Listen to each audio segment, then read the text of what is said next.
বন্ধুরা, পশ্চিমবঙ্গের রাজনীতিতে এবার বড় ঘোষণা। বর্তমান মুখ্যমন্ত্রী শুভেন্দু অধিকারী জানিয়েছেন, রাজ্যে চলা সরকারি স্কিমগুলো বন্ধ হবে না, বরং সেগুলো আগের মতোই চালু থাকবে। শুধু কিছু স্কিমের নাম পরিবর্তন হতে পারে। আর সবচেয়ে বড় খবর, তিনি কনফার্ম করেছেন যে মে মাস থেকে অন্নপূর্ণা ভাণ্ডার প্রকল্পের টাকা দেওয়া শুরু হবে। নমস্কার, আপনি দেখছেন টু দ্য পয়েন্ট বাংলা। আজকের ভিডিওতে আমরা জানব অন্নপূর্ণা ভাণ্ডার প্রকল্পের টাকা কারা পাবেন, কত টাকা পাওয়া যেতে পারে এবং কেন এই ঘোষণাকে ঘিরে এত গোটা বাংলার তুমুল আলোচনা হচ্ছে। সম্প্রতি এক জনসভায় বক্তব্য রাখতে গিয়ে শুভেন্দু অধিকারী স্পষ্ট জানিয়েছেন, পশ্চিমবঙ্গে বর্তমানে যে কল্যাণমূলক প্রকল্প চলছে সেগুলো হঠাৎ করে বন্ধ করা হবে না।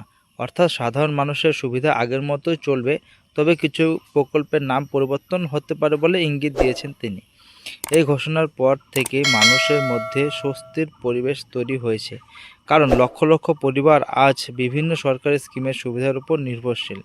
এবার আসছি সবথেকে গুরুত্বপূর্ণ বিষয় নিয়ে, অন্নপূর্ণা ভাণ্ডার। শুভেন্দু অধিকারী জানিয়েছেন, মে মাস থেকেই এই প্রকল্পের আওতায় টাকা দেওয়া শুরু হবে।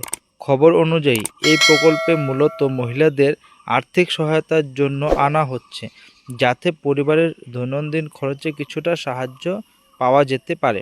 যদিও এখনও বিস্তারিত গাইডলাইন প্রকাশ করা হয়নি, তবে সাধারণ মানুষের মধ্যে এই ঘোষণাকে ঘিরে ব্যাপক উৎসাহ দেখা যাচ্ছে।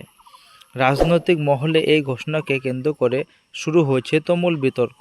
অনেকে বলেছেন এটি সাধারণ মানুষের জন্য বড় স্বস্তির খবর, আবার বিরোধীদের দাবি নির্বাচনের আগে মানুষের মন জিততেই এই ধরনের ঘোষণা করা হচ্ছে।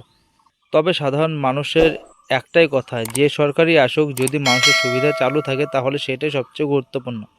তো বন্ধুরা, অন্নপূর্ণা ভাণ্ডার নিয়ে আপনাদের কি মতামত? মে মাস থেকে টাকা দেওয়া শুরু হলে সাধারণ মানুষের কতটা উপকার হবে বলে আপনি মনে করেন? আপনার মতামত অবশ্যই কমেন্টে জানান। ভিডিওটি ভালো লাগলে লাইক করুন, শেয়ার করুন এবং টু দ্য পয়েন্ট বাংলা চ্যানেলটি সাবস্ক্রাইব করতে ভুলবেন না। ধন্যবাদ, ভালো থাকুন।